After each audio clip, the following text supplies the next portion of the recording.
Bangkok మయన్మార్లో భారీ భూకంపం సంభవించింది. మయన్మార్లో 7.7 తీవ్రత నమోదవగా బ్యాంకాక్లో 7.3గా రికార్డైంది. దీంతో బ్యాంకాక్లో భారీ భవనాలు కుప్పకూలాయి. భయంతో ఇళ్లలో నుంచి జనం బయటకు పరుగులు పెట్టారు. భూకంపం సంభవించిన ప్రాంతాల్లో సహాయక చర్యలు చేపట్టారు అధికారులు. భారీ ప్రాణ ఆస్తి నష్టం జరిగినట్టు తెలుస్తోంది. రైట్, ప్రస్తుతం హైదరాబాద్ నుంచి బ్యాంకాక్ వెళ్లారు మల్లేష్ అనే యువకుడు. అక్కడికి ఆ ప్రదేశానికి చూడడానికి అక్కడికి వెళ్లారు. ప్రస్తుతం అక్కడ భూకంపం సంభవించింది. అయితే అక్కడ భూకంపం సంభవించినప్పుడు ఏం జరిగింది ఏంటి అనే డీటెయిల్స్ తెలియజేయడానికి ప్రస్తుతం మల్లేష్ అనే వ్యక్తి మనతో పాటు ఫోన్ ఇన్ లో అందుబాటులో ఉన్నారు. నమస్తే అండి మల్లేష్ గారు.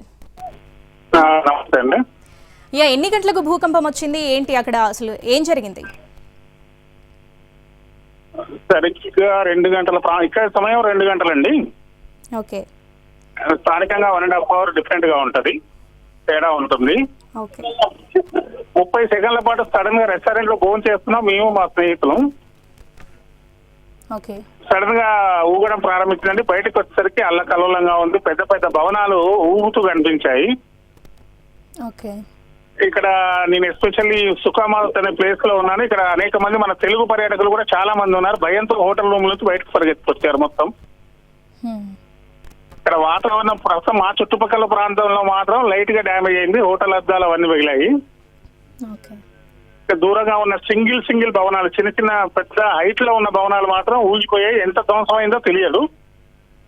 ఇప్పటికీ అంబులెన్స్ లో అవన్నీ అయితే పరిగెత్తుతున్నాయి. అంటే నా లైఫ్ లో ఇంత ఎత్తుకేక్ ఎప్పుడు చాలా సేపు వచ్చింది. నియర్లీ 30 to 40 సెకండ్స్ కనిపించిందండి. ఇప్పటికి కూడా ఆ షాక్ నుంచి చాలా మంది కోలుకోలేదు, అలాగే ఉన్నాం. మామూలుగా భూకంపం అంటే కొన్ని సెకండ్స్ మాత్రమే ఉంటది, కానీ ఇక్కడ మాత్రం చాలా ఎక్కువ అనిపించింది. దాంతో పాటు ఈ బిల్డింగ్లన్నీ ఊగడం అనేది కొంచెం భయాకరంగా అనిపించింది. ఇదంతా కూడా మీ కళ్ళ ముందే జరిగిందా అండి? మీరు చూస్తున్నప్పుడు భవనాలు కూలిపోవడం లేదంటే నేను కళ్ళతో చూస్తున్నప్పుడే ఊగాయండి. అద్దాలు పడిపోతున్నాయి కిందికి. ఒక షాక్ గురయ్యాం మేము. ఇప్పుడు అక్కడ సిచ్యువేషన్ ఎట్లా ఉంది? ఇప్పుడు పరిస్థితి ఎట్లా ఉంది అక్కడ? ఇప్పుడు మళ్ళీ సడన్ గా ఎవరి పని చేసుకుంటున్నారు, కానీ లోపల ప్రజల మామూలు భయం మాత్రం కనిపిస్తుంది అండి. ఇక్కడ పోలీసులు మామూలు సాధారణంగా పోలీసులు కనిపించరు బ్యాంకాక్ లో. ఇప్పుడు పోలీసులు అంతా తిరుగుతున్నారు. ఎక్కడ ఏం జరిగిందో మాత్రం ఇంకా సమాచారం రావట్లేదు. అంబులెన్సులు మాత్రం పరిగెత్తుతున్నాయి అక్కడిక్కడ. అంటే ఎగ్జాక్ట్ గా అలా ఆ భూకంపం వచ్చినప్పుడు మీరు ఎలా ఫీల్ అయ్యారండి? అంటే మీరు కరెక్ట్ గా ఎక్కడ ఏ ప్లేస్ లో ఉన్నారు? ఎంతసేపు అది కంపించింది భూమి అనేది? నేను సుఖామాత్ బ్యాంకాక్ మిడిల్ టౌన్ అండి. ఇంద్రప్రస్థ అని ఉంటుంది అక్కడ షాపింగ్ మాల్. ఎక్కువగా తెలుగు ప్రజలు ఇక్కడ ఎక్కువ ఉంటారు. ఓ రెస్టారెంట్ లో కూర్చొని నా ఫ్యామిలీతో కలిసి ఫోన్ చేస్తున్నాను నేను. సడన్ గా మా కుర్చీలు కూడా మొదలు పెట్టేసరికి నాకు అనుమానం వచ్చింది. నా మొబైల్లో కూడా ఎర్త్క్వేక్ అలర్ట్ రెడ్ మార్క్ చూపించింది.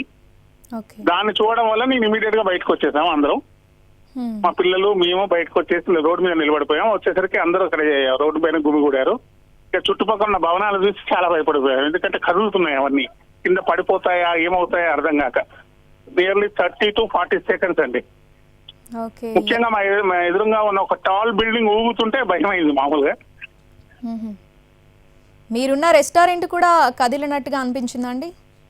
రెస్టారెంట్ కదలలేదండి. రెస్టారెంట్ లో అంటే భూమి కంపించినట్టు అర్థమైపోయింది, షేక్ అయింది. బయటకు వచ్చేసాం మేము. అంటే మీరున్న సరౌండింగ్ లో మాత్రం అవ్వలేదు, అంటే మీకు ఆ భూమి కంపించిన దానికి ఎంత దూరం ఉందండి?